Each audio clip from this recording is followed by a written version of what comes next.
Good evening. Hello, beautiful people. My name is Maria Popova. It is my pleasure to welcome you to the 7th annual Universe in Verse. The Universe in Verse was born in 2017 as a celebration of the wonder of reality, but also a kind of protest and an insistence on possibility. It was a time of tremendous confusion, uncertainty, disorientation, a time of alternative facts. Remember those? And it seemed like what science has to offer, elemental truth impervious to opinion, a reverence for reality and for the beautiful ways in which the universe coheres, it seemed that that was needed. And what poetry has always offered, perspective, consolation, language to hold what we cannot hold, that was also needed. And these things are still very much needed today. We live in a country where twice as many people believe in astrology as accept evolution. And we're still living with the tremors of tremendous uncertainty and confusion. We need science because it helps us meet reality on its own terms, and we need poetry because it deepens and broadens the terms on which we meet ourselves and each other. Science helps us, yes, people loving reality and feeling. Thank you for being here. Science helps us figure out what this is, what it is we're part of, what it is we're made of, what it is we are. And poetry helps us figure out how to be. Now, in our fragmented, siloed 21st century, these two things don't naturally go together necessarily, but this wasn't always the case. Whitman believed of the true poems that whom they take into space to behold the birth of stars. What lovely recognition of the cosmic nature of poetry and the poetic nature of the cosmos. Now, for me, the seed of the universe in verse came from one of Whitman's lesser-known contemporaries.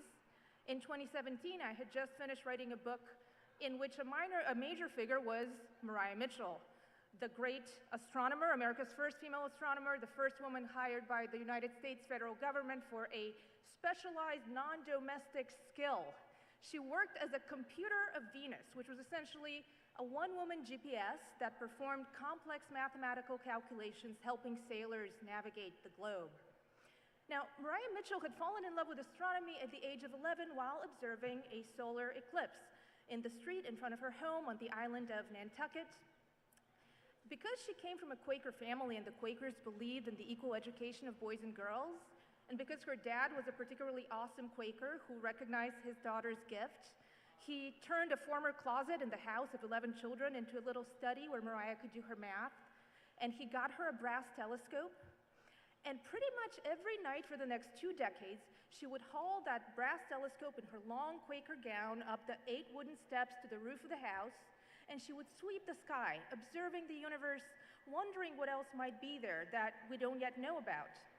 Until one night, in the last year of her 20s, up she went, and lo and behold, she discovered a new telescopic comet that no one had seen before, which was a pretty big deal because the King of Denmark had established a global prize for it 6 years before, and astronomers all over the world were looking for it, and all of a sudden, here's this young Quaker woman on a little island in a former colony who finds it. And it kind of catapulted her into global celebrity, opened a lot of doors. She got that government gig, but she never quit her day job, which was head librarian for Nantucket. So she would stand behind a desk every day, and the young people would come and ask for recommendations for what to read. And what she recommended more than anything else was actually poetry. She loved poetry. At the end of her life, she actually said she would rather be remembered for writing a great poem than discovering a great comet. She once wrote a beautiful essay on the astronomy of Milton's Paradise Lost, which, by the way, gave us the first English use of the word space to mean outer space. That's in line 656 of Book 1 of Paradise Lost, gave us the language of astronomy. Milton fans, language fans, yes, to all of you. So when Maria Mitchell eventually did quit her day job, that was to go teach astronomy at the newly founded Vassar College for Women. And when she got there, she found that the college handbook said that students, young women, were not allowed outside after dark. bit of a problem for teaching astronomy. She overturned that and went on to institute the most mathematically rigorous curriculum in the country. At the time, Harvard, which only admitted men, had dropped the higher mathematics requirement past the freshman year. And here's Mariah Mitchell putting these girls through 4 years of hardcore math, marrying it with astronomy, training essentially the world's first class of what we now call astrophysicists. They happen to all be women. Here's Mariah with her students at Vassar. She also took them on the world's first women-only eclipse-observing expedition 3 days before her 60th birthday. She took them from Vassar to Denver. Here they are observing in their long skirts in the dog days of summer. Now, who's glad we're not wearing that tomorrow? So, in any case, she understood what an intellectually grueling thing she was putting these girls through, so she decided to leaven things by hosting what she called dome parties. Mariah Mitchell was living inside the dome of the Vassar Observatory, sleeping on a little cot under the telescope, and every Friday night she would invite the girls over, and literally on the backs of their mathematical calculations, because this was the Civil War era and paper was precious, they would write poems about the universe, about what they were learning, about what they were yearning to know, the most mysterious unanswered questions. And I loved that, and the Universe in Verse became essentially a 21st century dome party. Every year, there's a theme, a person, or event from the history of science that I build the stories and poems around, and this year, we are celebrating eclipses and everything behind them. Now, the last total solar eclipse to come to the Austin area was in the year 1397. Think about that for a minute. That was a time when the Earth was the center of creation. The notion of a galaxy did not exist. Kepler's great-great-great-grandmother was not yet born. The next solar eclipse here will be in the year 2343. Now, I like to think about all the things we take as givens today that will be found otherwise by the year 2343. I like to think about the people of that year thinking about us the way we think about the people of the 14th century. What a lovely antidote to the epidemic of self-righteousness sweeping our world today. Really keeps you humble. So, yes, thank you. To me, a total solar eclipse is a spell against indifference, a vivid reminder of how lucky we are to exist at all on a world unlike any other, born of a billion bright improbabilities that prevailed over the odds of otherwise, the odds of nothingness and eternal night. And there is nothing actually in the laws of physics to guarantee our existence, because none of this had to exist. Not you, not the person you love, not this world, not its planet, not its satellite, and especially not the exquisite ratio of the two. I mean, think about it. Our only satellite is exactly 400 times smaller than our star, and exactly 400 times closer to it, so that each time it passes between the two, it covers the face of the sun perfectly, and we get a total solar eclipse, the sublimity of it. And I think about this, and randomness just feels too small a word. The only word large enough to hold it is wonder. So tonight, we are going to celebrate the wonder of eclipses. With the science behind them, we're going to hear about gravity and relativity, tides and black holes, the chemistry of the sun, the formation of the moon, with beautiful poems brought to life by a constellation of amazing humans who think deeply about the nature of reality and what it means to be human. And we're going to begin in the beginning when our myths of creation were replaced by models of reality, which of course we owe Copernicus. The heliocentric model of the universe was the first major revolution in science.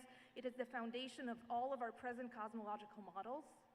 But Copernicus was actually not the first person to come up with that.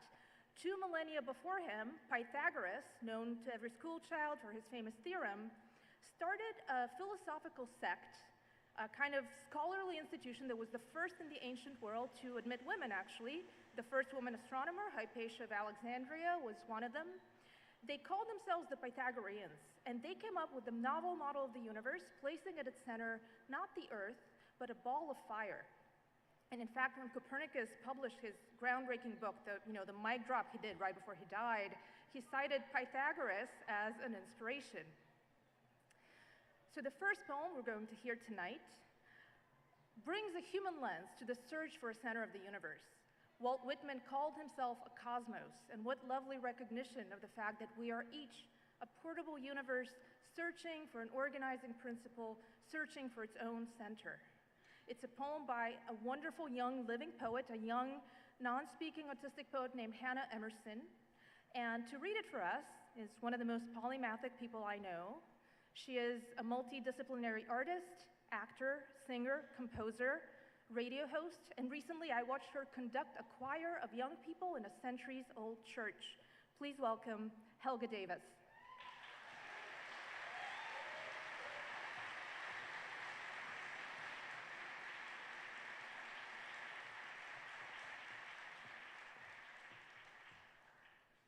Center of the Universe by Hannah Emerson. Please try to go to hell frequently because you will find the light there. Yes, yes, please. Try to kiss the ideas that you find there. Yes, yes, please. Try to get that it is the center of the universe. Yes, yes, please. Try to help yourself by kissing the hot, hot, hot life that is born there.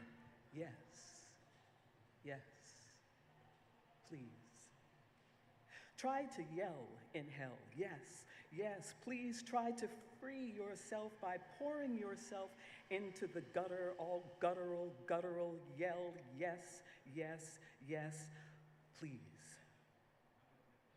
Try to get that you become the being that you came there to be. Yes, yes, please. Try to get to the great, great, great fire that you created because you become the light that the fire makes inside you. Yes, yes, please. Try to kiss yourself for going there. Yes, yes, please. Get that you are reborn there. Yes, yes, please. Begin your day.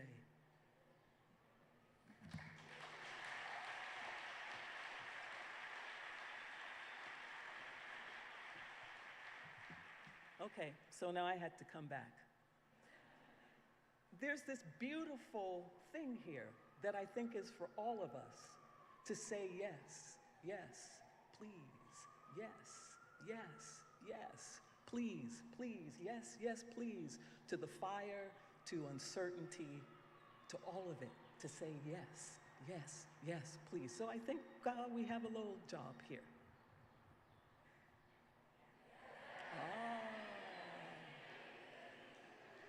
Okay, so I'm going to read it again.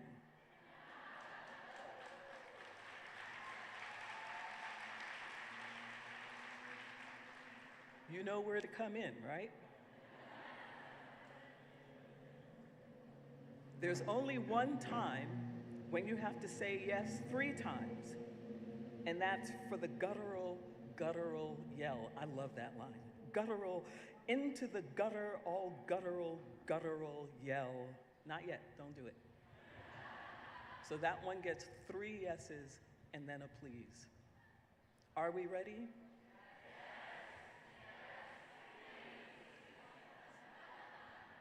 Please try to go to hell frequently because you will find the light there.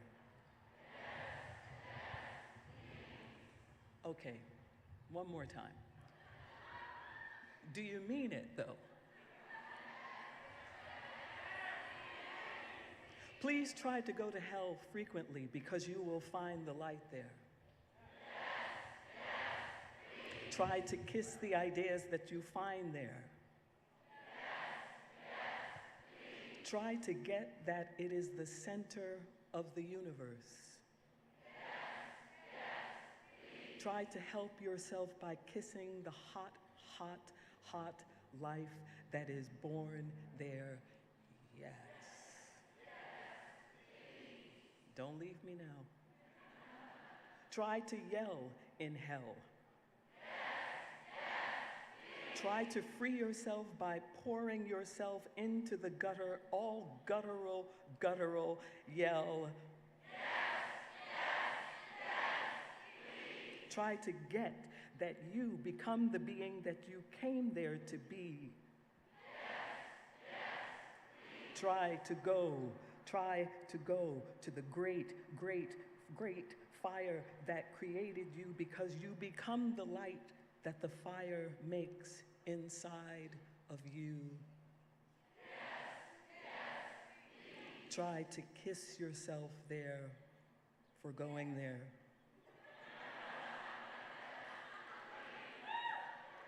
Nothing like a little early yes, darling. I am not mad at you.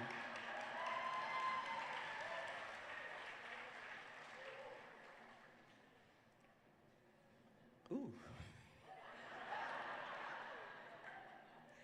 Get that you are reborn there.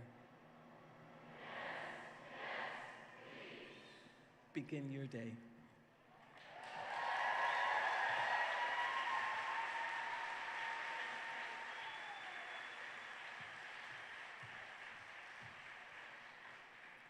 I love that Helga got some choral action going, because that's where we're going next. Only Helga, come on, give it up. I mean,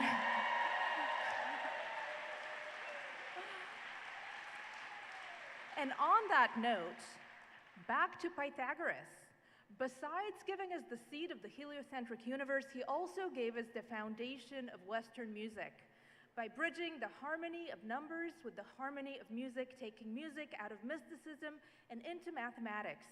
Legend has it he was walking down the street one day in the village past the blacksmith's shop, and he heard the hammers, and he began to notice that some of the combinations were discordant and some of them were harmonious. And being a scientist, well, actually a natural philosopher, the word scientist was coined in 1834 for the Scottish mathematician Mary Somerville. Until then, it was the philosophers who did science. So being a philosopher, Pythagoras began to wonder what accounted for the difference between discord and harmony. Now, poets take observation and make of it metaphor that yields meaning. Scientists take observation and make of it experiment that yields truth. So he went home and he started measuring the lengths of hammer handles, the weights of hammerheads, and eventually he deduced a ratio that explained harmony.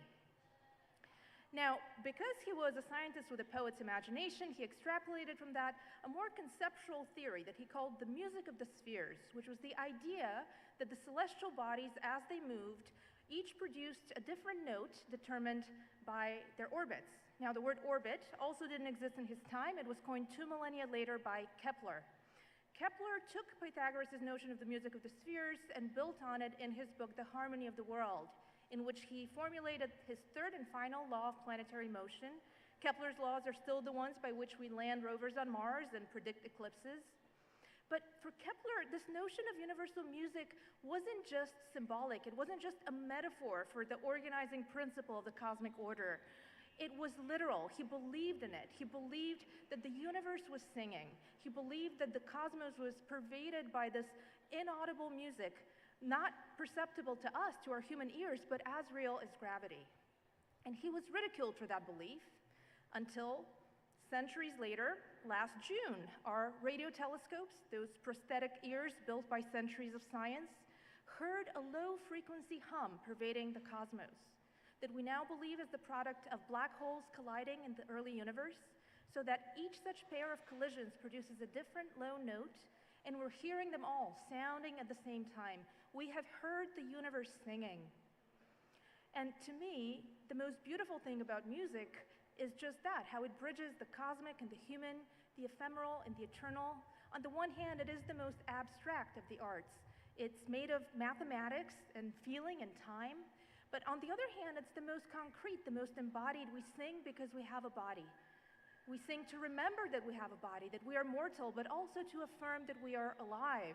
Alongside love, music may be our best way of saying yes to life, of saying yes, yes, yes to life.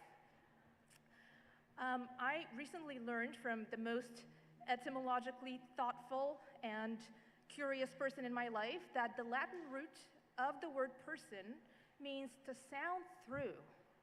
And she then went on to observe that that presupposes an object. We don't sound through to nothing. We sound through to something other than ourselves. And what a lovely reminder that when we speak, when we sing, we are bridging selves. We are partaking of the great harmonic of belonging. The next poem we're going to hear speaks to that and so much more in that deep, layered way that only great poems do. And it comes from one of the great poets of our own time, from her new book. By the way, we have a wonderful bookstore that has signed books by our performers, as well as some of my favorite science and poetry books, brought to us by McNally Jackson, New York's most beloved independent bookstore. McNally Jackson fans in the house, thank you. So, this is a poem from one of these books that came out this week by the great Marie Howe. Please welcome Marie Howe.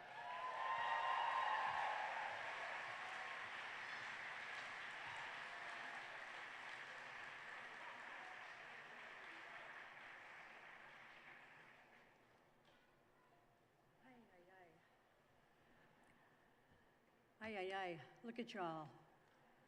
You're beautiful.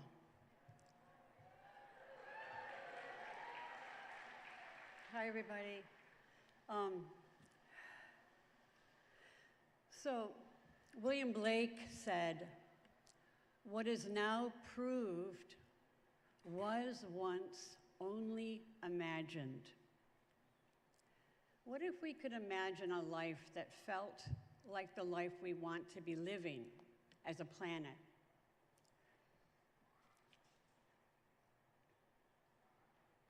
And we had this earthquake in New York. Was anybody, who's here from New York? Yeah. Wasn't it amazing? You don't think so? He went like, meh. So there was this Instagram post, I admit it. I look at the elephants, I do, and it said everything that was damaged during the earthquake, and it showed like a high heel toppled over, you know, or like somebody's salt shaker toppled over. But here's what I loved about the earthquake. I was in my car, because when you have a car in New York, you're insane. But also you have to move it every couple of days and sit in it for an hour and a half while the street cleaner comes by. So I was in the car with my dog and a book, and the whole car began to go like this. And it was amazing, and I thought, somebody's jumping on my bumper, you know? Somebody's just making the car move. And I thought, who is that? Someone's being funny. And I got out of the car, and there was nobody there. But everybody on the street was talking to each other. And I guess what I mean by it was wonderful was I felt like the earth reminded us that day in New York City that it's alive, that it's us, we are it, and that it was just talking to us in this very harmless but profound way. I wish there was that kind of earthquake almost every day. Not that, but no one got hurt. That's why you can wish for it. Anyway, here's a hymn. It's hymn HYMN, a song. It began as an almost inaudible hum, low and long for the solar winds and dim galaxies. A hymn growing louder for the moon and the sun, a song without words for the snow falling, for snow, conceiving rain, the rivers rushing without shame, the hum turning again higher into a riff of ridges, peaks hard as consonants, summits and praise for the rocky faults and crust and crevices, then down to the roots and rocks and burrows, the lakes, skittery surfaces, wells, oceans, breaking waves, the salt deep, the warm bodies moving within it, the cold deep, the deep underneath gleaming. Some of us rising as the planet turned into dawn, some lying down as it turned into dark. As each of us rested, another woke, standing among the cast-off cartons and automobiles. We left the factories and stood in the parking lots, left the subways and stood on the sidewalks, in the bright offices, in the cluttered yards, in the farmed fields, in the mud of the shanty towns, breaking into harmonies we had not known possible, finding the chords as we found our true place, singing in a million keys the human hymn of praise for every something else there is and ever was and will be. The song growing louder and rising. Listen, I too believed it was a dream. Thank you.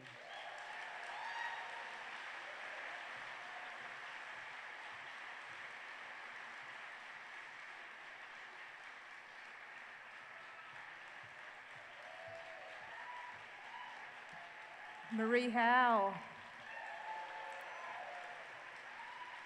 Now, besides being a great poet, Marie is also a great teacher. I have had the pleasure of taking classes with her in a workshop, but she also teaches in an actual college at Sarah Lawrence. She teaches something called eco-poetry, a notion that couldn't exist without the term ecology, which was coined in 1866 by the young German marine biologist Ernst Haeckel. But for about a century, it remained an obscure academic term until another brilliant young marine biologist, Rachel Carson, made it. Yes, Rachel Carson fans in the house, you're my people. Rachel Carson made ecology a household word with her book Silent Spring, which became a kind of fulcrum that lifted and shifted our collective conscience toward ecological awareness.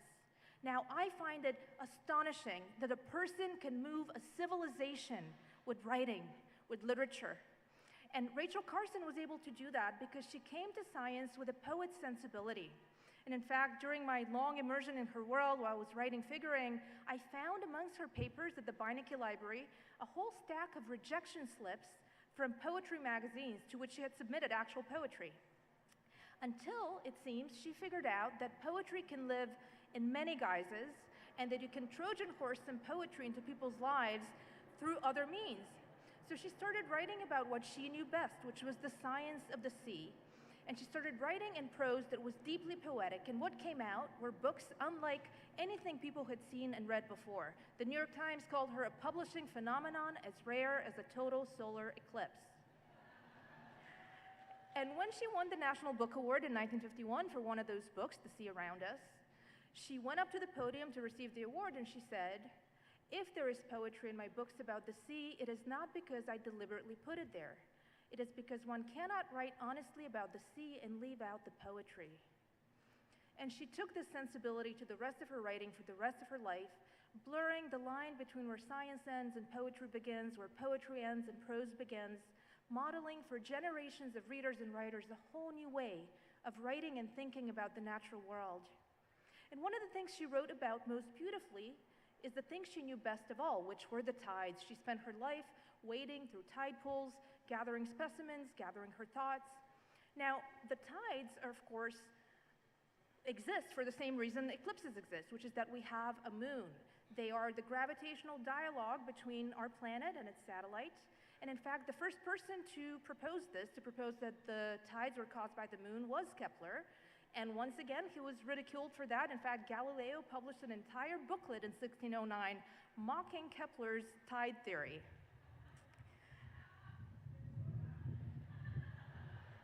Kepler did not have it easy in the high school cafeteria of his time.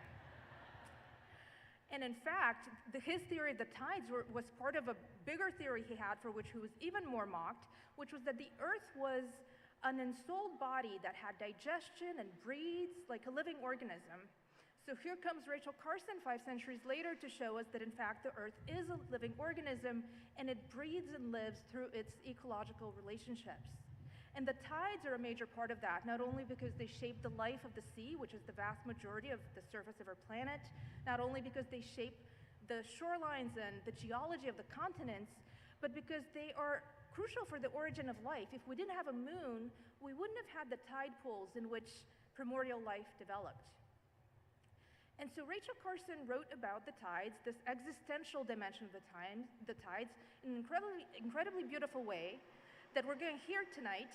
We're going to break form a little bit and hear some beautiful prose by Rachel Carson that is, to me, a form of poetry. And to read it for us is perhaps our most devoted performer tonight, who crossed an ocean to be with us.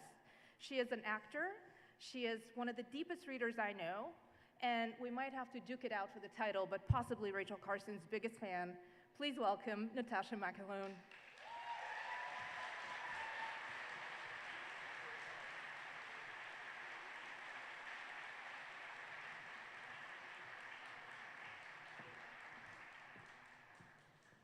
Hello, it's lovely to be here.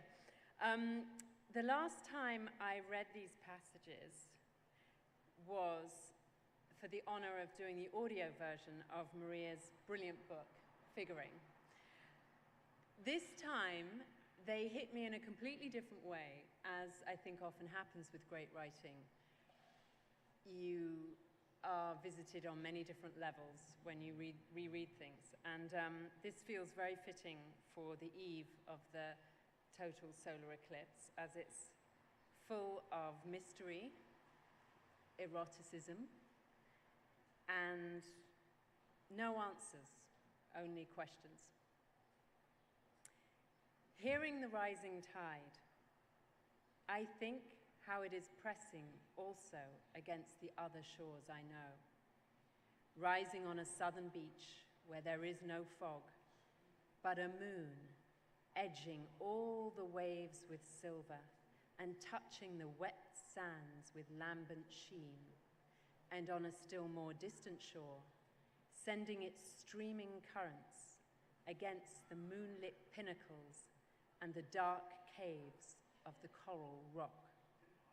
On all these shores, there are echoes of past and future, of the flow of time, obliterating yet containing all that has gone before, of the sea's eternal rhythms, the tides, the beat of the surf, the pressing rivers of the currents, shaping, changing, dominating, of the stream of life, flowing as inexorably as any ocean current, from past to unknown future.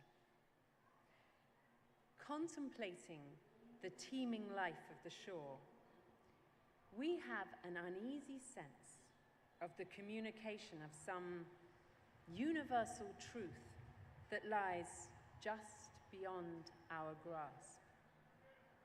What is the message signaled by the hordes of diatoms flashing their microscopic lights in the night sea? What truth is expressed by the legions of barnacles whitening the rocks with their habitations? Each small creature within finding the necessities of its existence in the sweep of the surf. And what is the meaning of so tiny a being as the transparent wisp of protoplasm that is a sea lace, existing for some reason inscrutable to us, a reason that demands its presence by the trillion amid the rocks and weeds of the shore? The meaning haunts and ever eludes us, and in its very pursuit, we approach the ultimate mystery of life itself.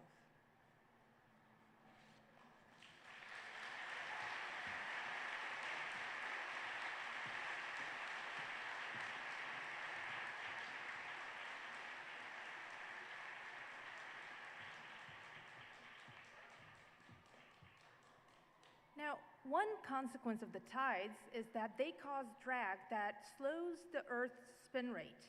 And because of the gravitational relationship, the moon responds by overcompensating and speeding up. And as it speeds up, it's gradually slipping out of our gravitational grip, which means that one day we will not have total solar eclipses. The moon will be too far, and all we'll get would be an annular eclipse, which is actually the kind of eclipse the young Maria Mitchell saw when she fell in love with astronomy.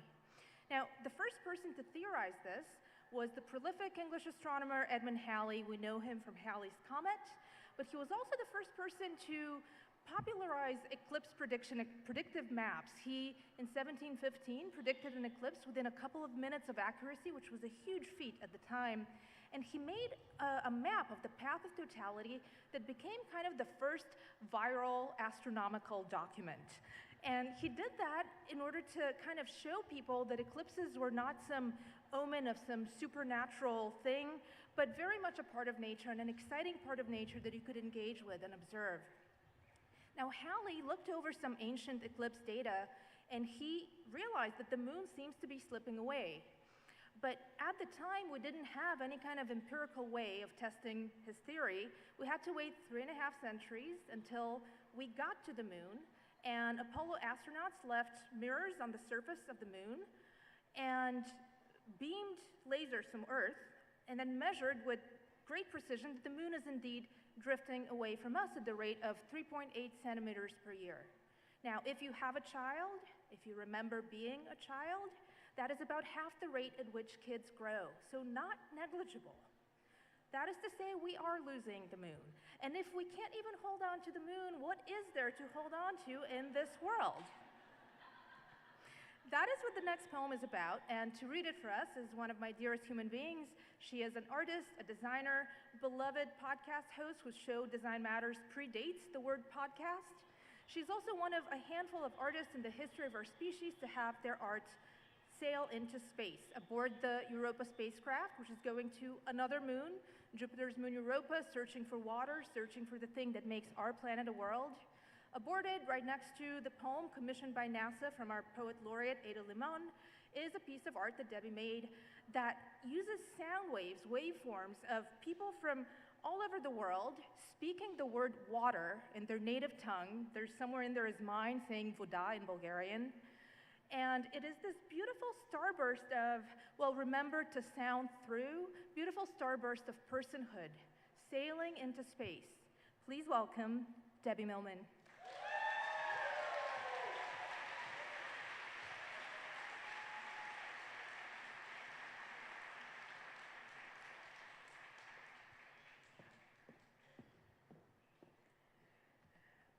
Hi, everyone.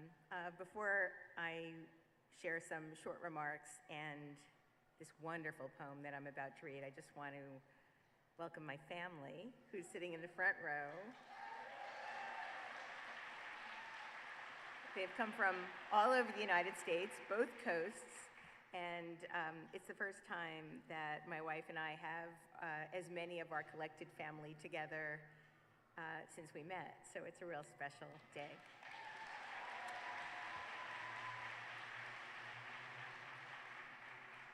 As I was preparing some short remarks to share about the poem I'm about to read, I did a little bit of research on the poet who wrote the poem, Facts About the Moon, a woman named Dorian Lux.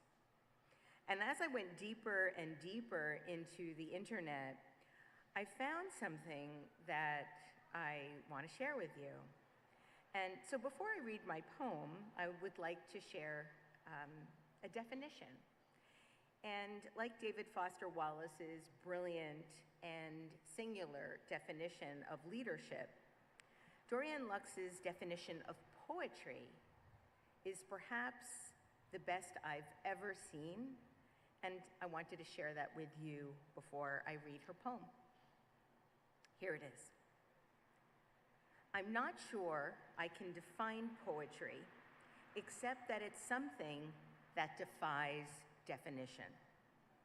Poetry is a slippery beast, a shape changer, a beast with wings, a bird dog, a hermaphrodite, a water bearer and a light bringer, the life force rendered through language, a sieve, a shoot, a cone of darkness, an aggregate stone.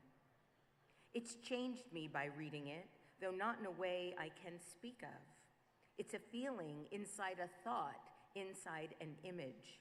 It hunts me down. It haunts what haunts me. It changes me while I write it, in that I lose myself inside it, making me weightless and colorless, fragile and fearless. It's always been in me, even before I knew what it was. It ran ahead of me as I walked through the world, making me look around and take it in through my senses, stop and stare, or listen, or smell, or touch, or taste, until the object of my attention no longer possessed a name. And then poetry dared me to name it. Quite a lucky find. And now I would like to read the poem Facts About the Moon by Dorian Lux. The moon is backing away from us 1.5 inches each year.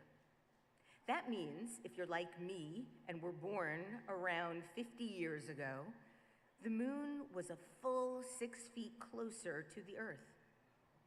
What's a person to do? I feel the gray cloud of consternation travel across my face. I begin thinking about the moonlit past, how if you go back far enough, you can imagine the breathtaking hugeness of the moon, prehistoric solar eclipses when the moon covered the sun so completely there was no corona, only a darkness we had no word for. And future eclipses will look like this: the moon, a small black pupil in the eye of the sun. But these are bald facts. What bothers me most is that someday the moon will spiral right out of orbit and all land-based life will die. The moon keeps the oceans from swallowing the shores, keeps the electromagnetic fields in check at the polar ends of the Earth. And please don't tell me what I already know, that it won't happen for a long time.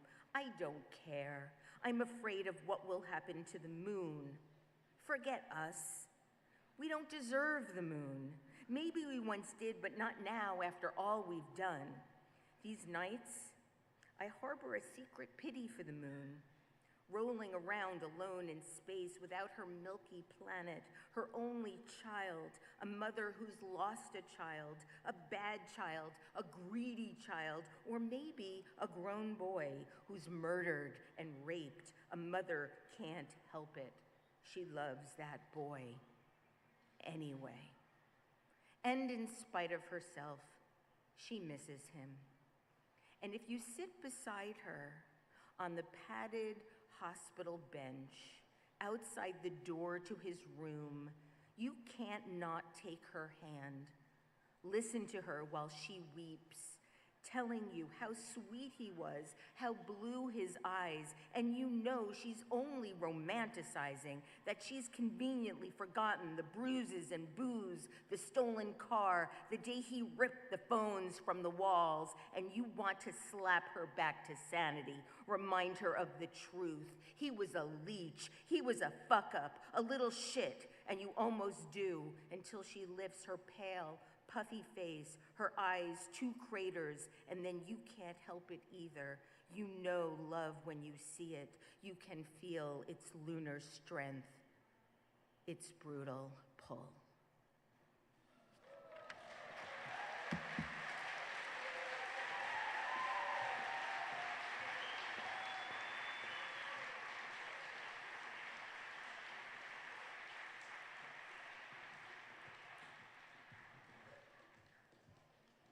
What a poem, what a performance.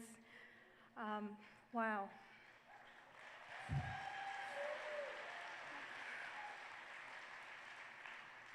Now, because the moon has been around for so long, it has raised some obvious questions, such as, what is it, and where did it come from?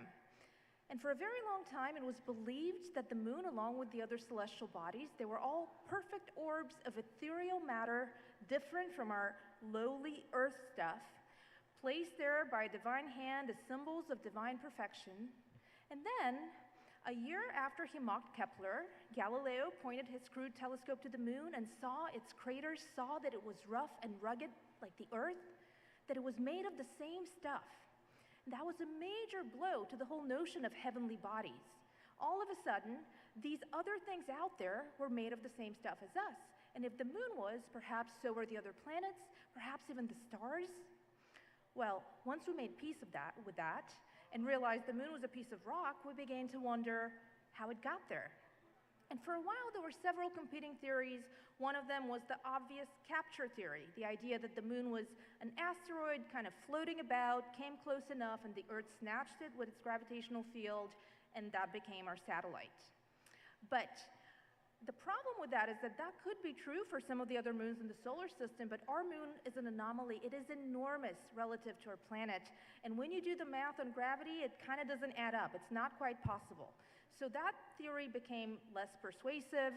Another one came about, originated by one of Charles and Emma Darwin's 10 children, bless Emma for bearing them, the geologist George Darwin. The fission theory, the idea that when the Earth was very young and made of molten magma, it was spinning so fast that a piece of it, a little glob of it, flew off and got captured by our gravity and became the moon.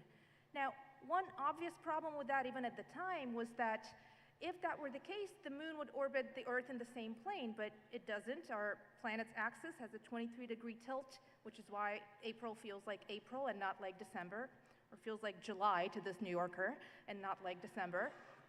And then, another theory, competing theory came about, which is unfortunately unsexily known as the Big Thwack. That is where the scientists need the poets. So the Big Thwack, it basically holds that a giant impactor about the size of Mars collided with the young Earth, which was at the time bigger than it is now, tilted its axis in the course of the collision, made a cloud of debris kind of puff off the planet and agglomerate eventually in what became the moon.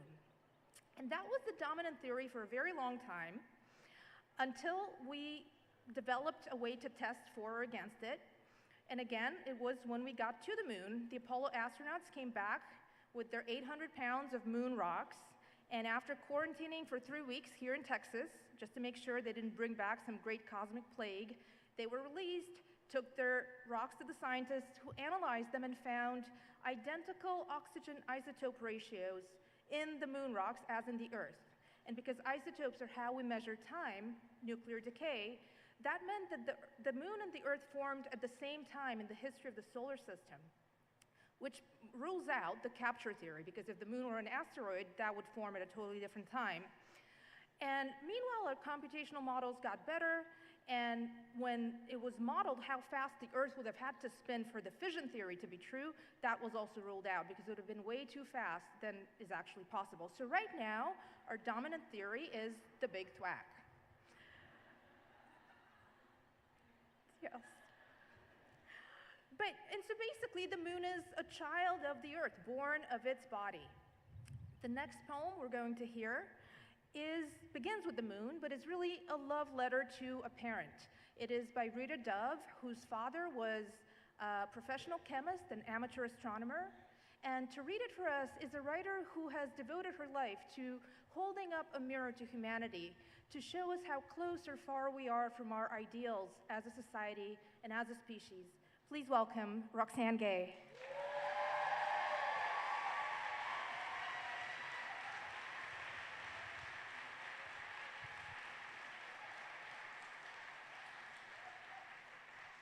Hello, Austin. Throughout her career, Rita Dove has transcended boundaries. She was the first Black poet laureate of the United States, and at 40, she was, to then, the youngest to ever do it. She was only the second Black poet to win the Pulitzer Prize. She writes fiction, essays, and, of course, poetry, refusing to be constrained by genre, much like Beyoncé. I mean, the album was so good. And while much of her work explores the joys and pains of the Black experience, she also sometimes looked to the mysteries of the cosmos. And so this is Rose Moon Elegy by Rita Dove. The moon, full-on ceremony of your passing, and you, amateur stargazer and certified chemist, master gardener in your own backyard, purveyor of that rich and regal scent, who relished the thorns as much as the plush of a perfectly ripened bloom.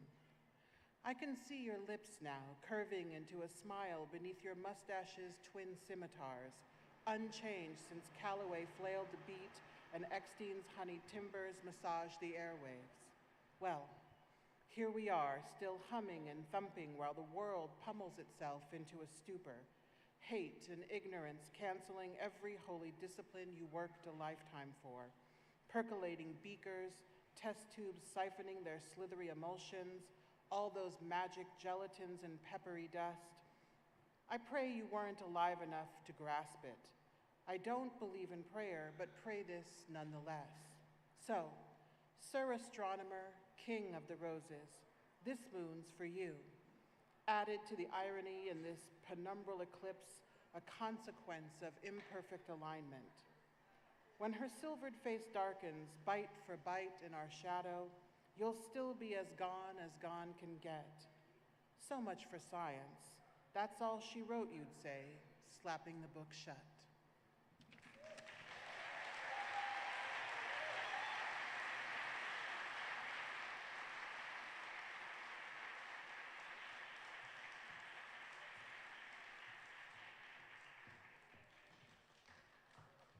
Now, all this talk about the moon and tides and all of that, we couldn't have any of it without gravity, which of course is the other great revolution since the Copernican revolution, and we owe it to Isaac Newton.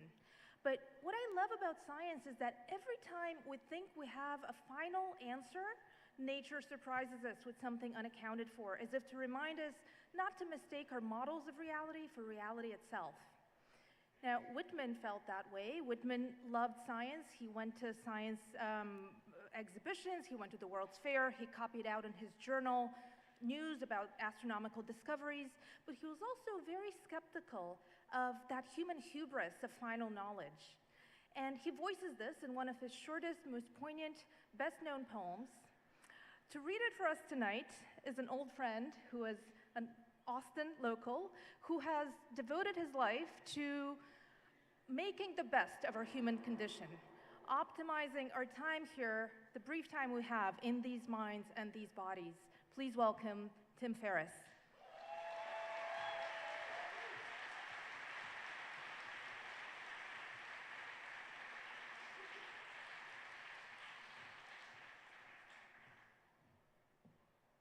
Good afternoon, everybody. What a beautiful day. It was a bit of a last-minute addition, and I'm going to try to do this quickly so I don't pass out on stage because I'm pretty nervous. And I'm going to wave to Debbie's family. Just feel like I know somebody. All right, stargazers, sun worshippers, fans of science, here we go. This is Walt Whitman. When I heard the learned astronomer.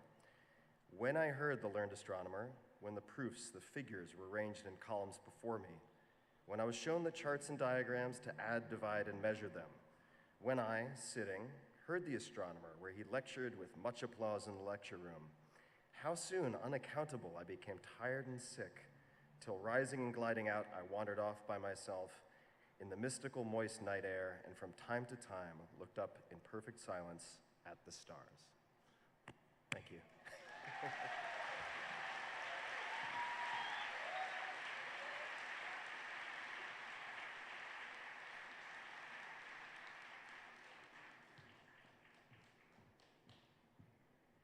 So for all of his revolutionary contribution to science, the learned astronomer Sir Isaac Newton didn't have it all figured out. 3 centuries later, a young German Jewish patent clerk in a Swiss government office came up with a totally different model of reality. Under Newton's model, space is static, time is relative, light travels in a straight line, and gravity acts through space but not on space. According to Einstein's model, time is relative, space is curved, space and time are actually a single fabric which gravity bends, and light travels along the curvature. Now, Einstein came up with relativity in the first year of the World War, at the time, no scientist, or very few scientists, thought relativity was plausible, and even fewer were willing to risk their reputation defending a German science. Now, one thing I've learned about life, I've learned about the history of culture, is that very often those big risks that lead to the big leaps are taken by people who are already somehow in the margins of their time and place, people who are already in some way other and have less to lose reputationally. The young English astronomer, Arthur Eddington, was in many ways other. He was a pacifist Quaker who had risked being jailed for treason for refusing to enlist in the war. He was, to use an ahistorical term, queer by all evidence. He was also, to use another ahistorical term, on the spectrum. So here's this brilliant, awkward, shy young man who smuggles Einstein's relativity papers, which were banned in England, reads them and thinks, I think this represents reality, and I'm going to prove it. And he sets out to do it with an experiment that nature itself had designed. In May of 1919, there was going to be a total solar eclipse, and during it, the Hyades star cluster was going to be directly behind the sun. Now, Eddington travels to the small island of Principe off the coast of Africa to observe this eclipse, because the theory is that, or the experiment is such that, if Newton is right, when the moon occludes the sun, it would block the starlight because light travels in a straight line, space is static, and so forth. But if Einstein is right, the gravitational mass of the sun would bend space-time so that the light of the stars would go around the sun. And during the eclipse, you would see the little stars next to the sun. So off goes Eddington, traveling for weeks, hauling his giant telescopes and clunky photographic equipment up the rocky cliffs of Principe. He gets there, he sets up camp, and then on the day of the eclipse, cloudy skies. And as he watches that, counterbalancing his despair is a little thing we humans are endowed with, a little thing not, susceptible to prediction, not susceptible to proof, a little thing called faith.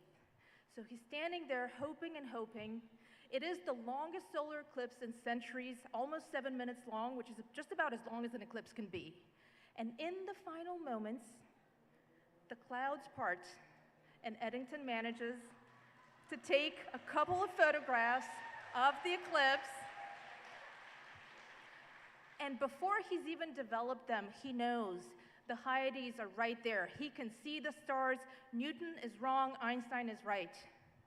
Joyous news today, mother, writes Einstein to his mom when he gets the news, as the London Times declares a revolution in science, Newton overturned. Now, what I love about this story, part of it is the scientific triumph and also the human story. I mean, here is a pacifist English Quaker and a pacifist Jewish Jew uniting humanity in the middle of a world war under a truth so much larger than all the things we fight for.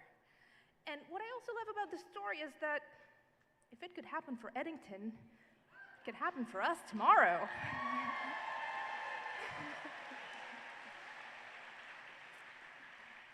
Now, the next poem we're going to hear is a kind of love letter to relativity, but also to creativity, to the creative constraint at the heart of Einstein's revolution. Because creative constraint is obviously something poets work with all the time, but it was also crucial to relativity. Einstein fixed the speed of light, and he said, this is absolute, non-negotiable, and he built the entire cathedral of relativity around that. And I think so much in culture, in the arts, in everything we touch is made by creative constraint. And this poem comes from one of the most inspiring people I have ever encountered in a lifetime of reading. Her name was Rebecca Elson.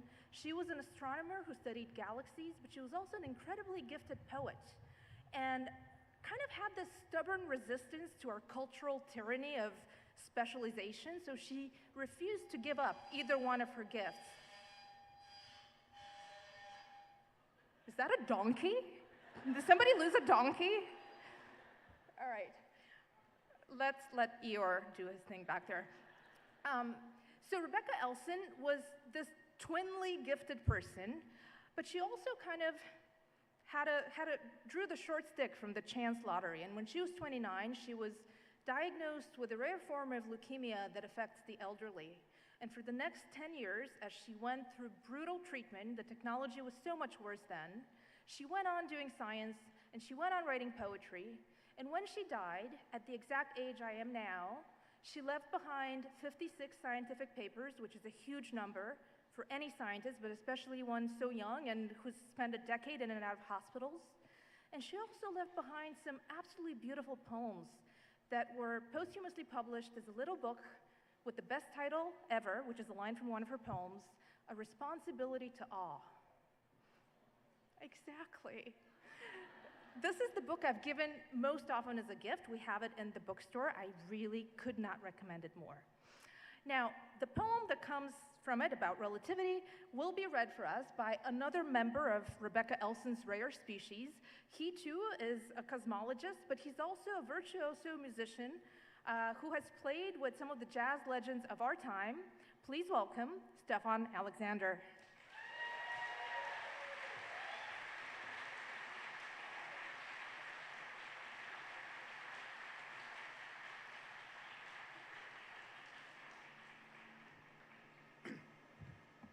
Well, I don't have much fam out here in Austin, but I love Texas here. Orna Coleman is from Houston, but I do have a little bit of fam here. I want to say hi to my peeps at the Simons Foundation, give some love. All right? Okay. Yeah, I actually want to say some things, but I'm going to risk being volatile. What's the word when you put your emotions on the sleeves? Should I go for it?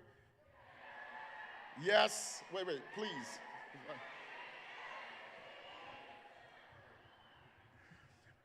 All right, so when I left the shores of the Atlantic to go to London in the year 2000 to start a postdoc in theoretical physics at Imperial College, the first talk I gave was at Stephen Hawking's group at Cambridge University, and I miss Rebecca Elton in 1999. That's when she passed away. She actually serves as like one of sort of like a mentor in some sense, because she excelled both in her art and in her science. I mean, she worked in galaxy formation, globular clusters. Look that up later on, really cool stuff. But she was like this world-class poet, so like really inspired me in my journey to trying to make those two worlds talk, which I still struggle to do. Anyway, let's begin the poem. It's entitled Explaining Relativity by Rebecca Elson. Forget the clatter of ballistics, the monologue of fallen stones, the sharp vectors, and the stiff numbered grids. It's so much more a thing of pliancy, persuasion,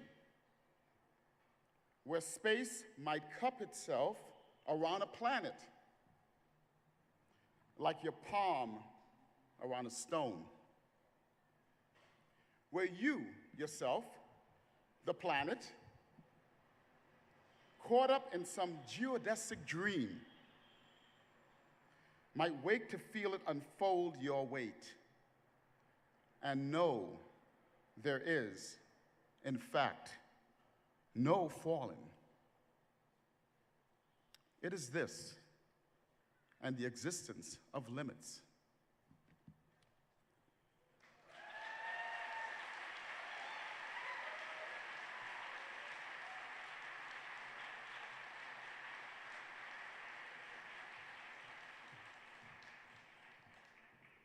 Now, one of the things that came out of relativity were black holes.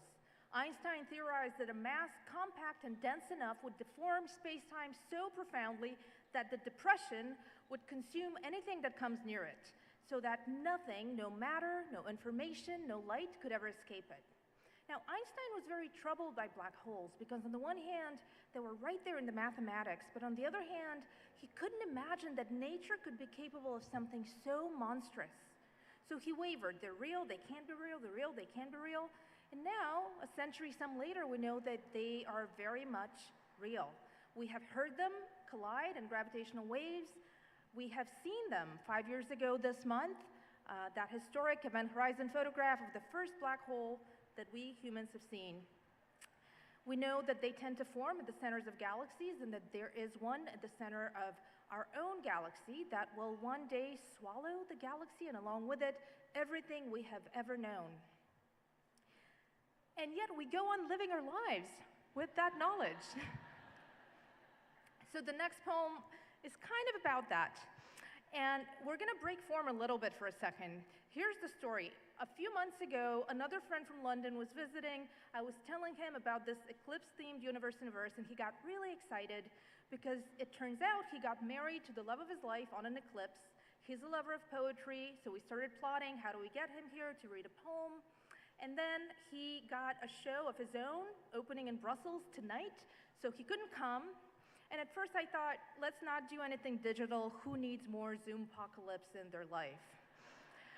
But then I remembered something from a few years ago. So in 2018, at the 2018 Universe in Verse, Marie Howe premiered a beautiful poem called Singularity that honored Stephen Hawking, who had just died, who of course did groundbreaking work on our understanding of black holes. And during the pandemic, we turned that poem into a beautiful animated short film that ended up touching a lot of people. And it made me think, well, maybe we could do a whole series of animated poems, which happened a couple years ago, and one of them really stayed with me. It was an animation of former US Poet Laureate Tracy K. Smith's My God, It's Full of Stars by a brilliant Brazilian artist filmmaker named Daniel Brusin. So I reached out to him recently and I said, well, would you maybe animate my London friend's reading? And he did. And so this is what we're going to see. We're going to hear a narrative prelude telling that eclipse wedding love story, and then we're going to see the animated poem. Here he is, Nick Cave.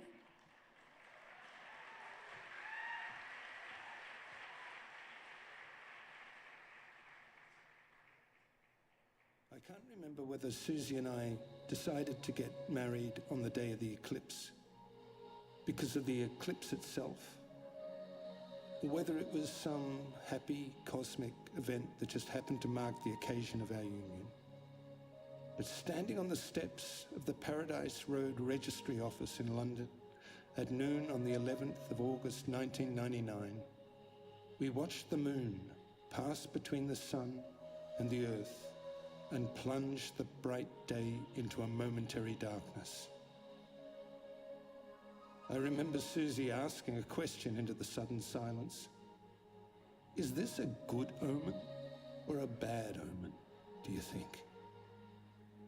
Neither of us knew at the time that it would be both, as 15 years later, our bright lives together would fall headlong for a time into a darkness, only to return to a newer, stranger, more penetrating light.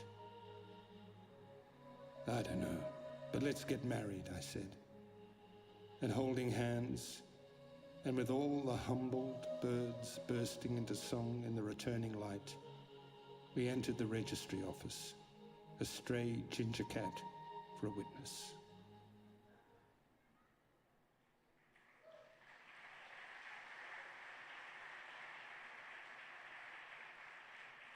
But we had music. Right this minute, across time zones and opinions, people are making plans, making meals, making promises and poems.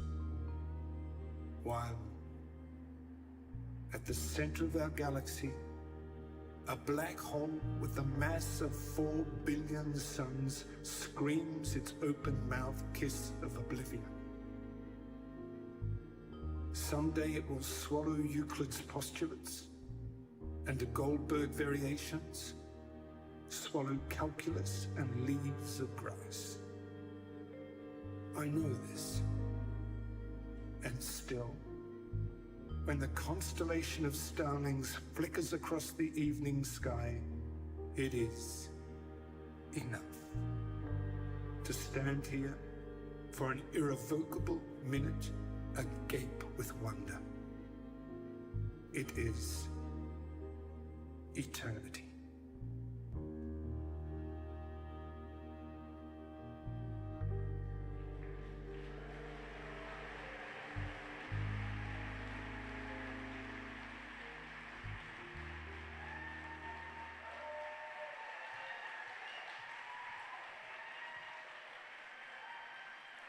Thank you, Nick, across space-time. Okay, so we've been talking about eclipses as this kind of cosmic spectacle that gives us this experience here on Earth, but there is one purely earthly phenomenon that has given people a similar feeling tone. In the 19th century, the great ornithologist and artist John J. Audubon likened the migration of passenger pigeons to a total solar eclipse. At their heyday, they were so numerous that when they flew during migration, they would cover and blacken the sky and would create noonday night. Now, a generation after the last passenger pigeon, Martha, died in the Cincinnati Zoo, the great conservationist Aldo Leopold said that they were no mere bird, they were a biological storm. And yet today, not one of them is left. I was recently at the Audubon Sanctuary, the Roe Sanctuary in Nebraska, to see the majestic migration of sandhill cranes. It was one of the most transcendent experiences of my life, when those birds filled the sky with their ancient cries and their mysterious common purpose. And those were about 400,000 birds, one of the largest numbers known to migrate. They are, in general, the third largest wildlife migration presently on Earth. So 400,000 birds. Imagine 4 million passenger pigeons, which is the highest number calculated. And in fact, in 1881, one of the largest roosts came down here to Austin, to the Colorado River. And by that point, human cruelty to these birds, to these feathered miracles of evolution, was so normalized that the newspapers immediately began reporting various feats of extermination. One man bragged about stuffing 3 dozen dead birds in his coat pockets. Another claimed to have killed 475 birds with a single stick. I can't even think about that without just ache. And I think about the sandhill cranes, which have made a wonderful comeback thanks to humans possibly changing. We are capable of changing, which is wonderful. Now, the next poem we're going to hear is a kind of eulogy for the passenger pigeon and an indictment, a kind of warning bell for what we are capable of if we don't calibrate our kindness and our cruelty. And it is by Robinson Jeffers, who is one of a handful of poets to write a great deal about science, not just symbolically, but with great fidelity to the science itself. And that was partly because his brother was one of the preeminent astronomers of the 19th century. Now, to read this poem for us is one of the great writers of our time, whose books and essays are a beacon of hope for the change that is possible in the margins, but also a constant reminder that every planetary act is a political act, and every political act is a planetary act, and they are personal. Please welcome Rebecca Solnit.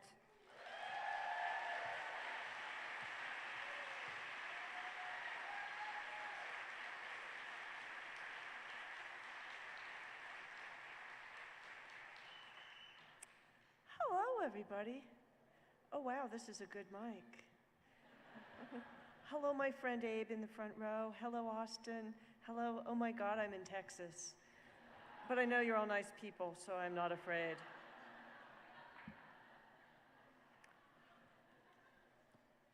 Passenger Pigeons by Robinson Jeffers. Slowly the passenger pigeons increased, then suddenly their numbers became enormous. They would flatten 10 miles of forest when they flew down to roost, and the cloud of their rising eclipsed the dawns. They became too many. They are all dead.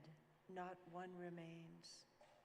And the American bison, their hordes, would hide a prairie from horizon to horizon, great heads and storm cloud shoulders, a torrent of life. How many are left?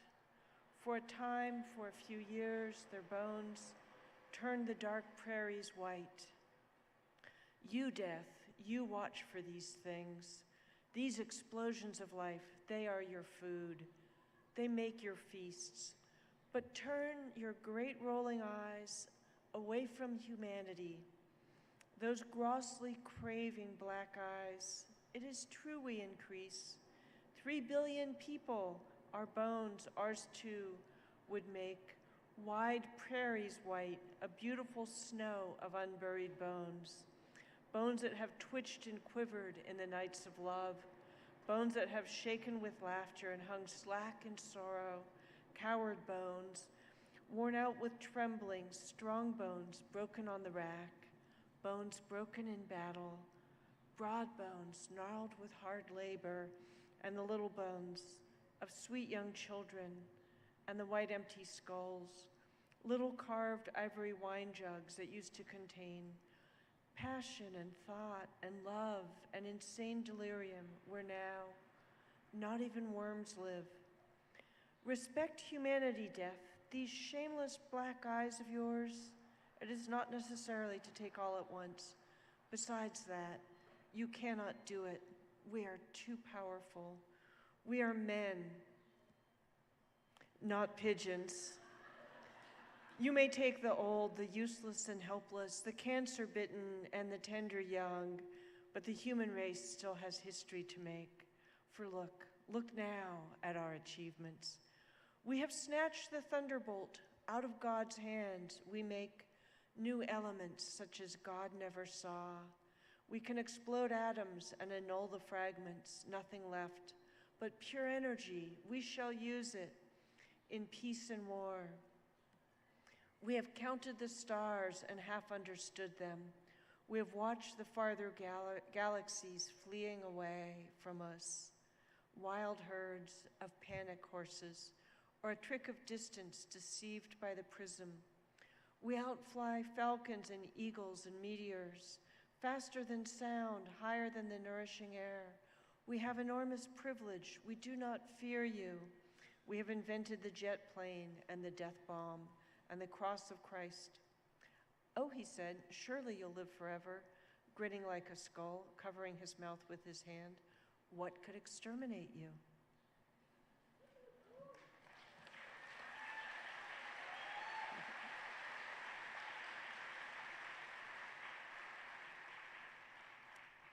I never said we are men in public before, or in private.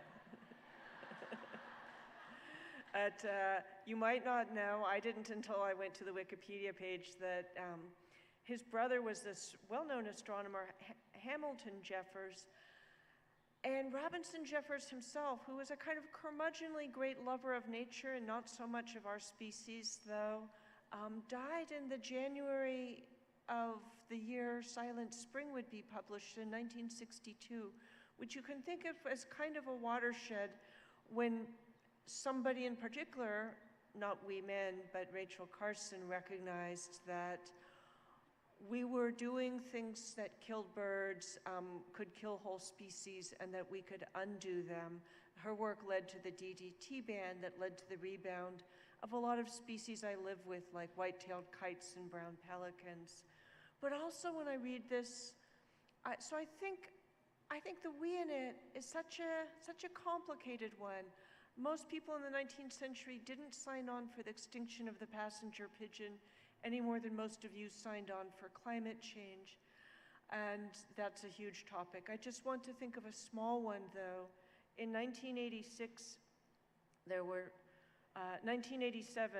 were 28 California condors left in the world.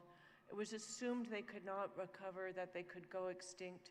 But some crazily determined people captured the last 6 in captivity, protected the eggs, raised them in zoos, rewilded them. There's 561 of them now.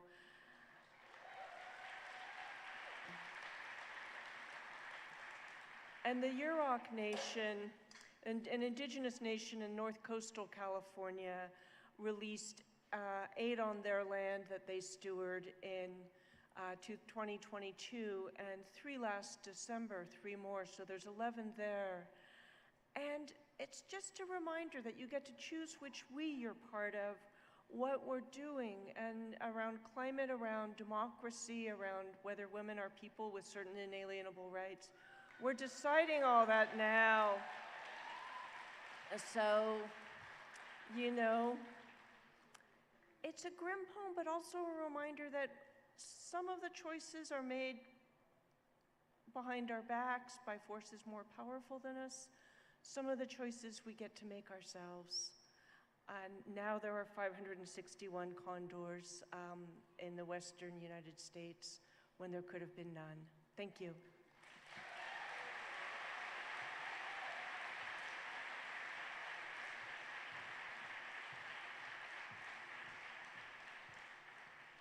Rebecca is probably the closest we have to a Rachel Carson of our own time. Thank you, Rebecca.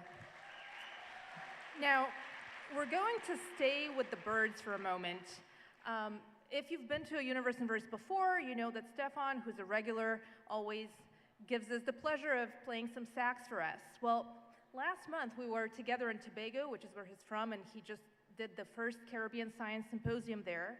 And we were listening to some local birds, and he remembered that some years before we had been walking through my neighborhood in Brooklyn, and I took a picture and pointed out birds on electric wires, and I said, they look like musical notes, which to me, ever since I was a child, I always saw music when I saw birds on a wire, and he had never seen it that way. Isn't it amazing how different brains are?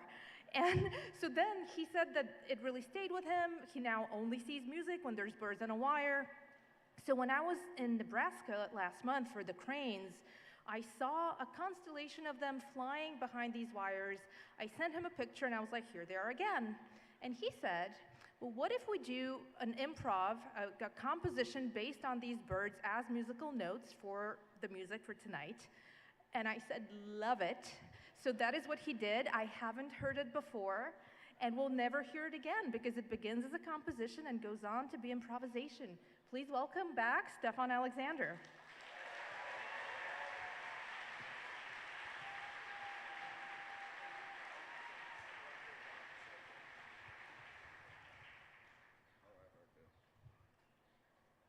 How am I going to pull this one off? All right, so a little backstory. Okay, the backstory is I have few friends that I go on walks with and nerd out. Maria's one of them. And another one, actually, because when I saw this graphical thing, it was a mentor, a teacher of mine named Ornette Coleman that I knew for many years when I was younger. And thank you, yes. And Ornette was into playing shapes, so I was like, okay, I can try to fool around with this. So this song is dedicated to my teacher, Ornette Coleman. Thank you.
I love that only Stefan, this particular person with this particular consciousness, could have come up with this particular piece of music.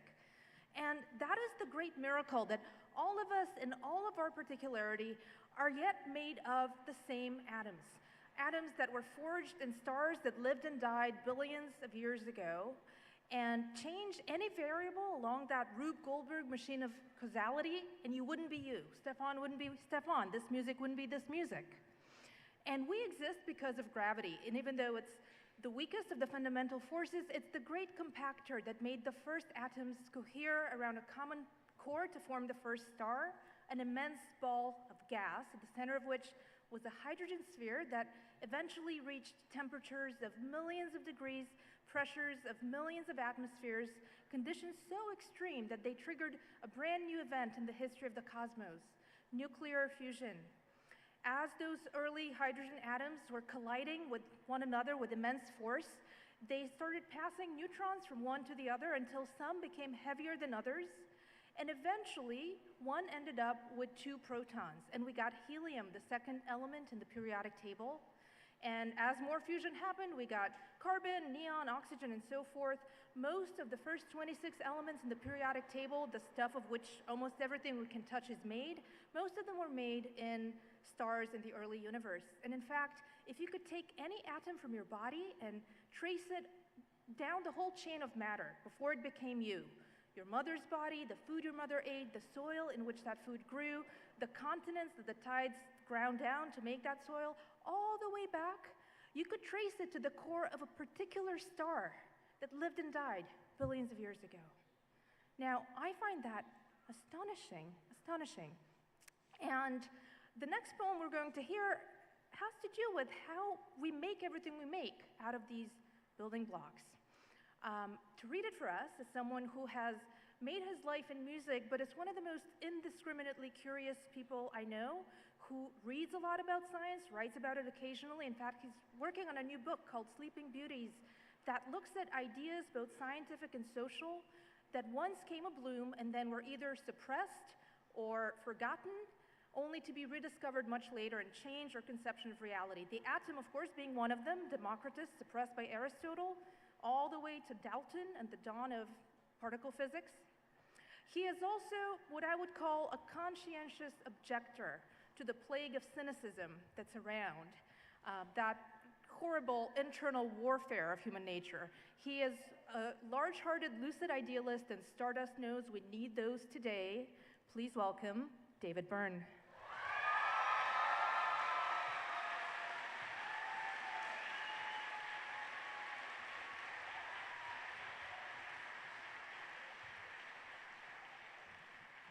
Thank you.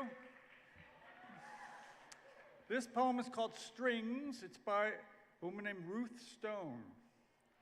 We pop into life the way particles pop in and out of the continuum. We are a seething mass of probability, and I probably love you. The evil of larvae and the evil of stars are a formula of the future. Some bodies can thrust their arms into a flame and be instantly cured of this world, while others sicken. Why? Think, little brother, like the moon. Spit out like a broken tooth. Oh, groans the world, the outer planets, the fizzing sun, here we come with our luggage. Look at the clever things we have made out of a few building blocks. Oh, fabulous continuum. Thank you.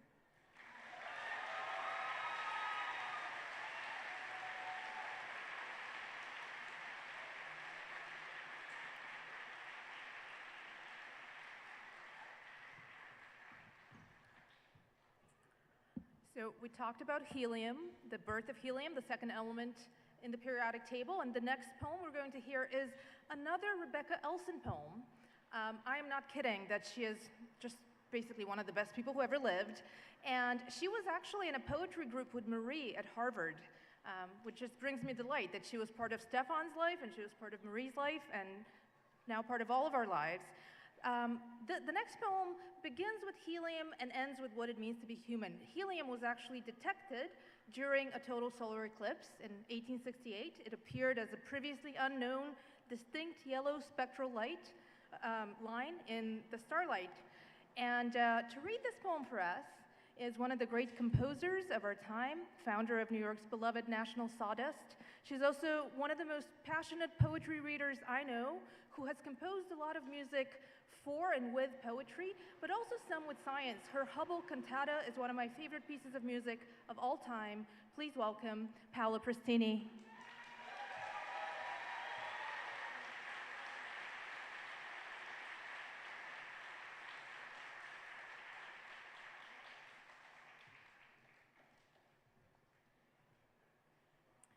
So when Maria said that I'm a lover of poetry, I don't actually ever read poetry out loud. I usually do it in my head, so this is kind of a treat. So the great poet Borges once said, "We must build as if the sand were stone." And those words have often comforted me in these impermanent times. And in thinking of impermanence, the balloon figures as a perfect symbol. So when Maria asked me to read this poem, it brought to mind The Red Balloon, one of my favorite classic films from the 50s. In it, such a great film, a sentient balloon in its red perfection lifts the spirits of all around it.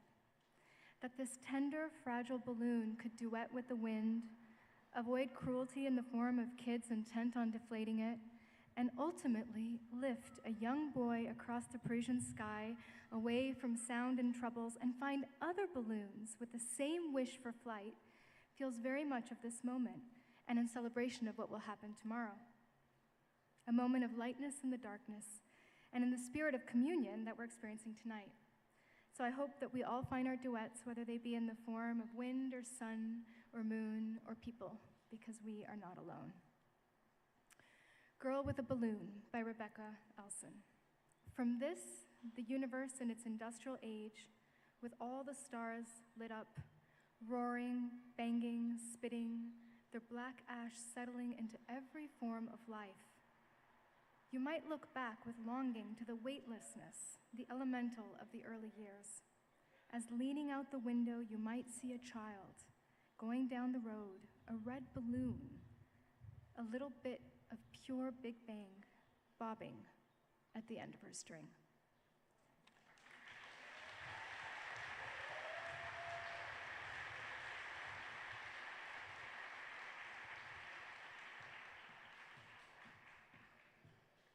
So last week, David surprised me by writing a song for the show tonight that we're going to hear. And while he's setting up, a couple of things. If you're watching the live stream and it moves you and it inspires you, please consider making a donation. This has been a massive labor of love, and making a live stream possible was not exactly without resources. I also want to thank the wonderful people here at Waterloo Park, this glorious, glorious venue for hosting us tonight, and the Simons Foundation for procuring that relationship. But most of all, I want to thank Sandy Casalias. Sandy, where are you? My wonderful friend, Superwoman producer, who just made this magic happen with such competency and kindness and just good vibes. There she is.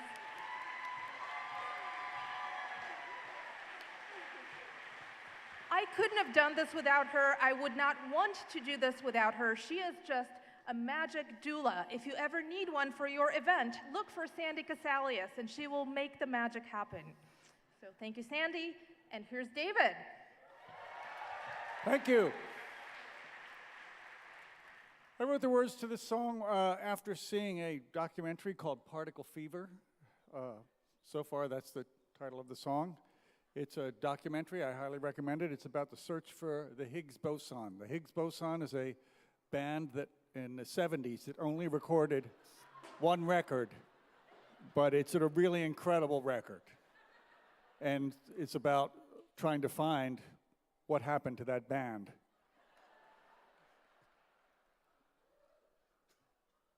How are we doing here?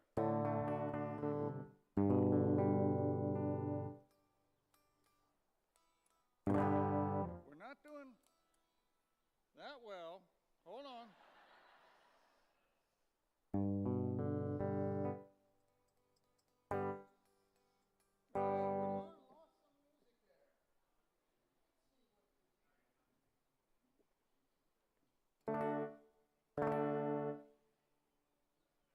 Anything here?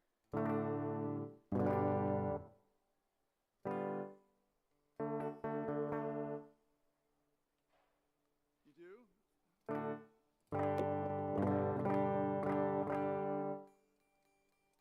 That's really strange, right?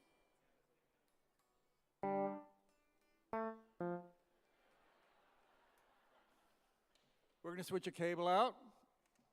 Maybe that will be it.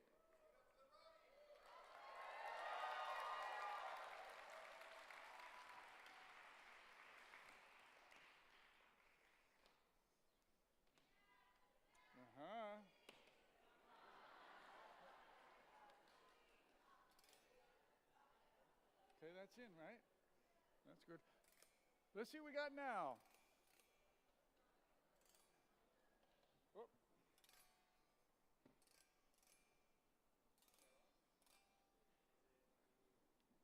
Nothing at all. While we're making that happen, one other thing. In the bookstore, my brilliant friend Andrea Lauer, right here in the front, every year she makes, yes, Andrea, Yes. every year she makes these commemorative patches for the universe in verse inspired by NASA's space No, missions. the other side. So we have an eclipse patch today. Yeah, Where's I got it backwards. an eclipse patch today, available in the bookstore, so you never forget. She also makes these jumpsuits. Andrea Lauer, thank you very much.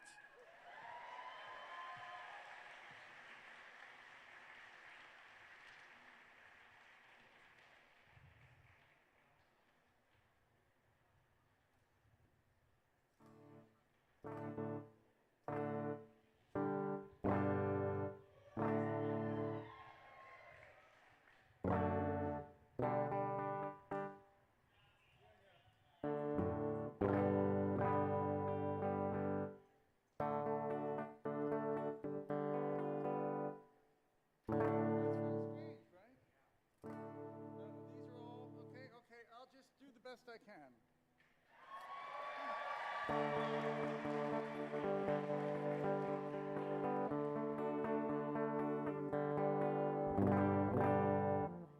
The roses bunch together.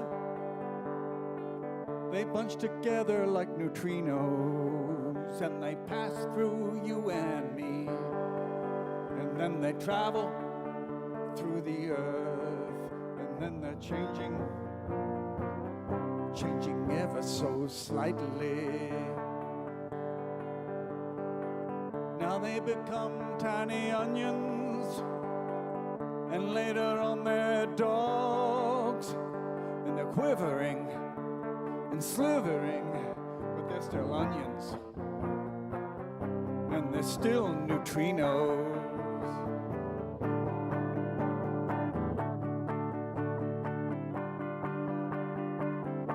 In turn are transformed. You are more beautiful than ever, speaking in a myriad of languages, and you're always talking about particle fever. And I become invisible, a presence that no one ever sees. The only way you can know I exist is the fact that you believe.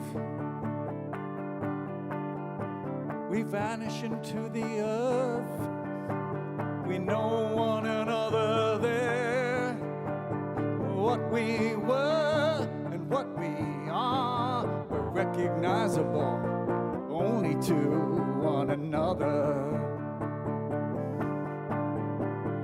Yapping dogs become stones, and stones become hair, and hair becomes sound, and thought becomes laughter.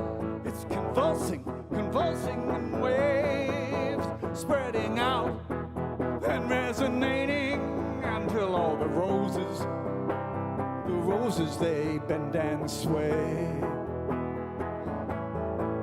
Well, the roses, they open their mouths, and then they close their eyes. In rapturous joy, they bunch together and they pass through you and me.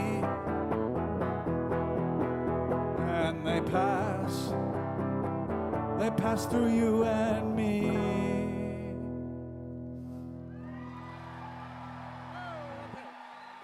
Thank you.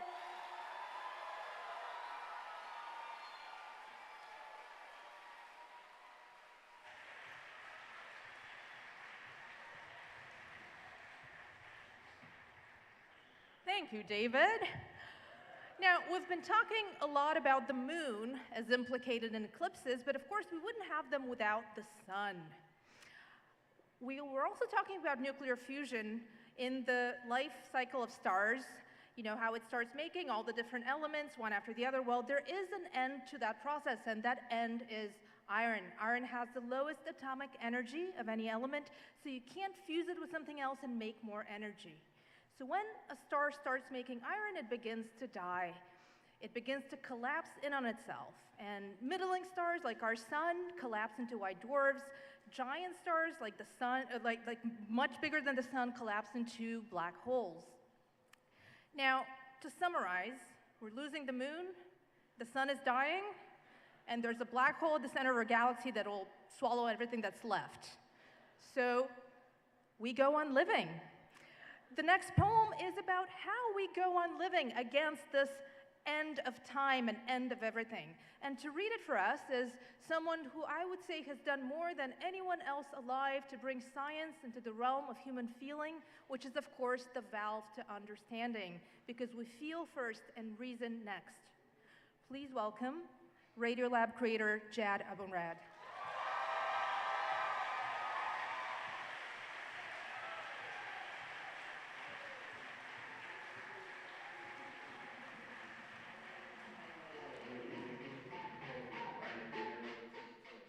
Hello, everybody. Maria, you are such an expert weaver of people and ideas. It's just amazing to be a part of your magic.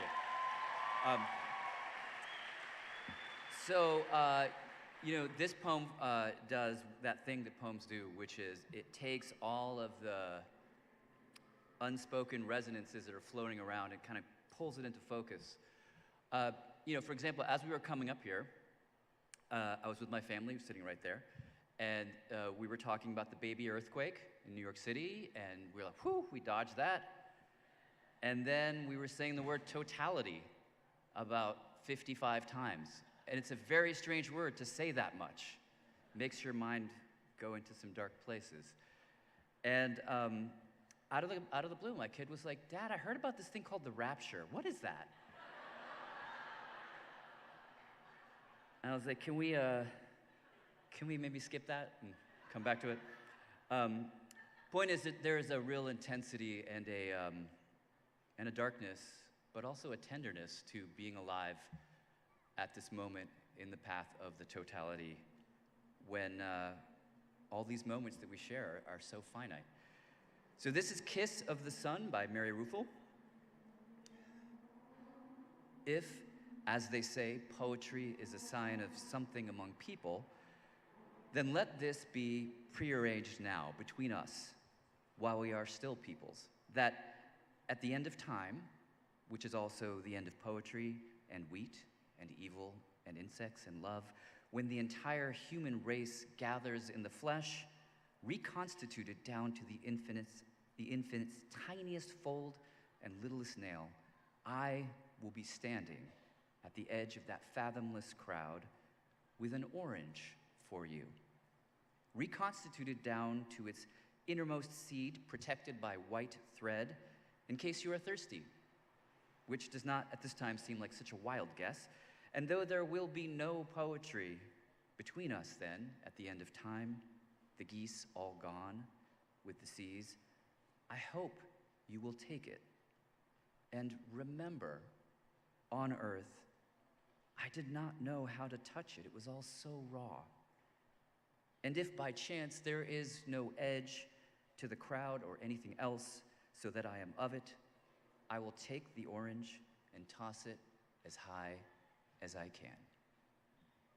Thank you.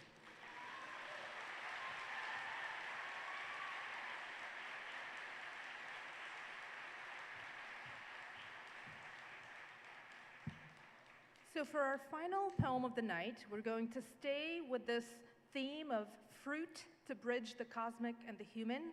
It's a poem by one of the great poets of our time, and it is a lovely reminder that even though none of this had to exist, here we are, lucky beneficiaries of this miracle of chemistry and chance, unbidden and exquisite, like birdsong, like love, please welcome Ellen Bass.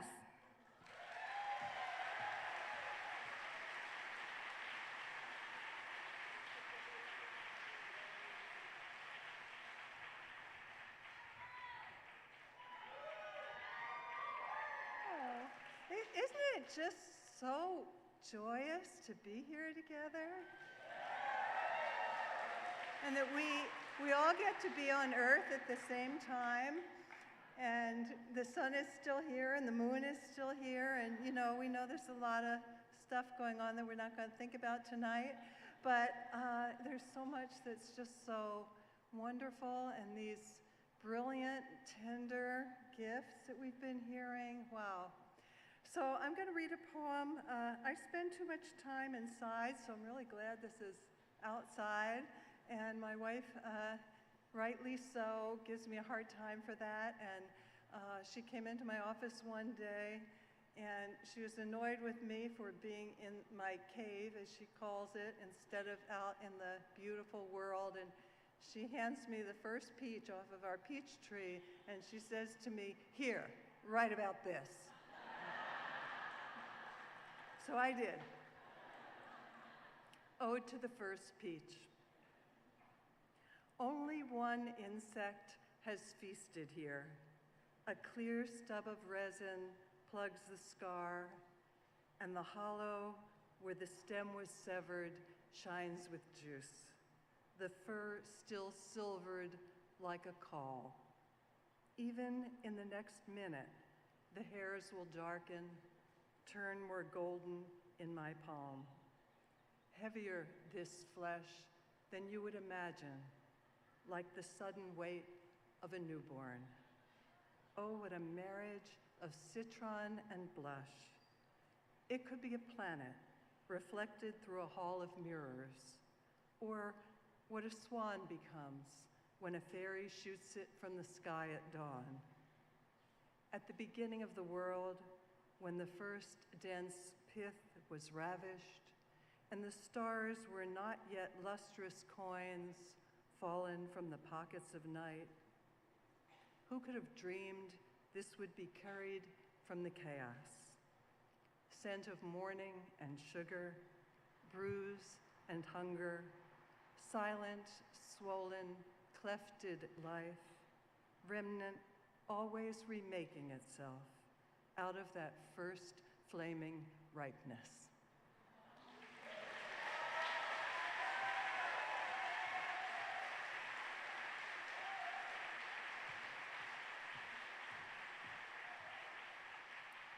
Wow.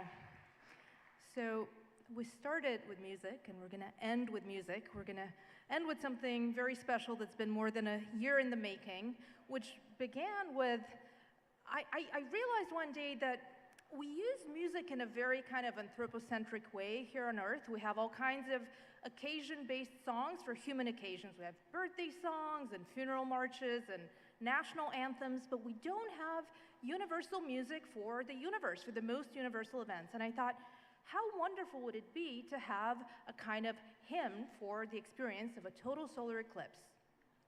Now, I will say, Rachel Carson and her soulmate Dorothy had a lovely term for serendipities, coincidences, these like beautiful, delightful, improbable things. They called them stardust.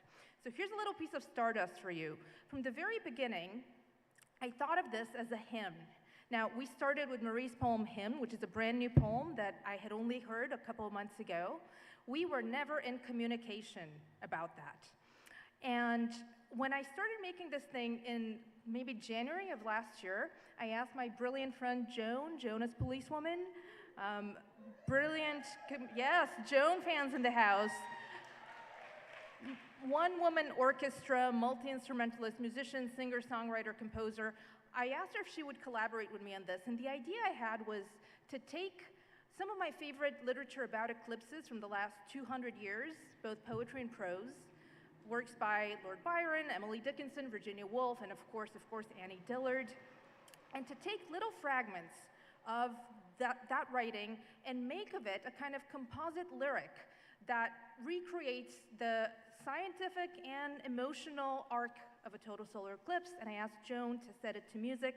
And now, you might remember the last line of Marie's poem, that beautiful poem is, "Listen, I too thought it was a dream." I had not heard that poem, I had not read that poem, and when we started working on this a year ago, the first line of this composite lyric came from Lord Byron's poem, Darkness, and it says, "I had a dream that was not at all a dream." We have not been in communication, so here are two hymns, to Darkness, to Totality, and Joan is gonna play it for us. You're gonna see on the screen, line by line, the lyrics, generously hand-lettered by Debbie, and beneath them you will see the writer from whose writing that line came. So here is Joan as Policewoman with our finale.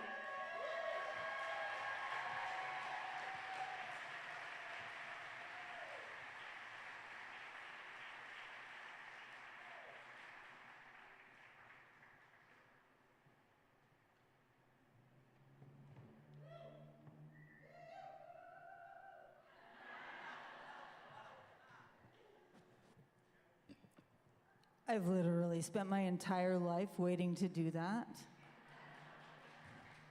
This is a new jacket, and I also managed to not drag it through the toilet.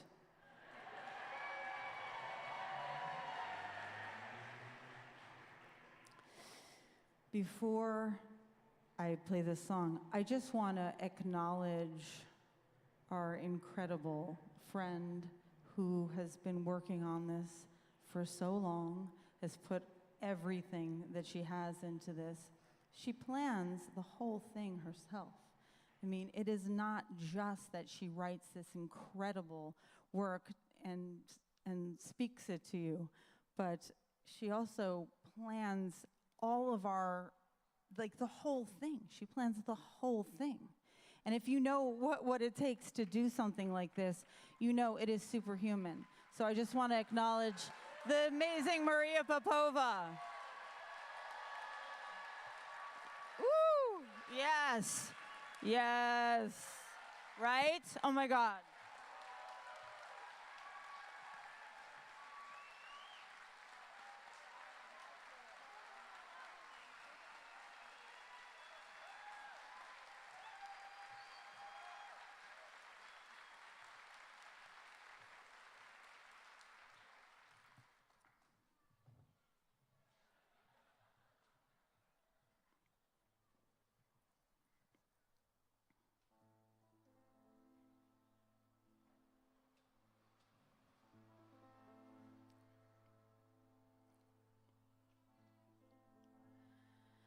I had a dream which was not all a dream.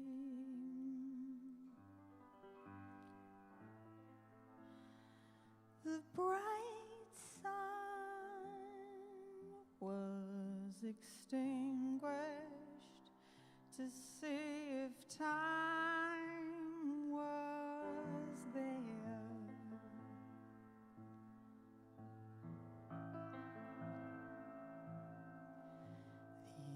The air stiffens like a tomb, crescent burning red.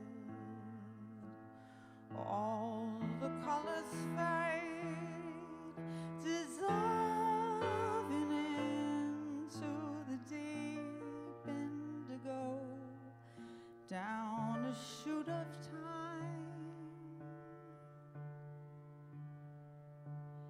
Down a chute of time, and the world is void. In the black sky, a ring of light.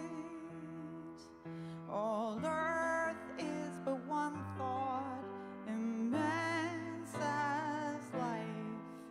All earth is but one thought, immense as life. All earth is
Thank you. Good night. Good luck tomorrow. May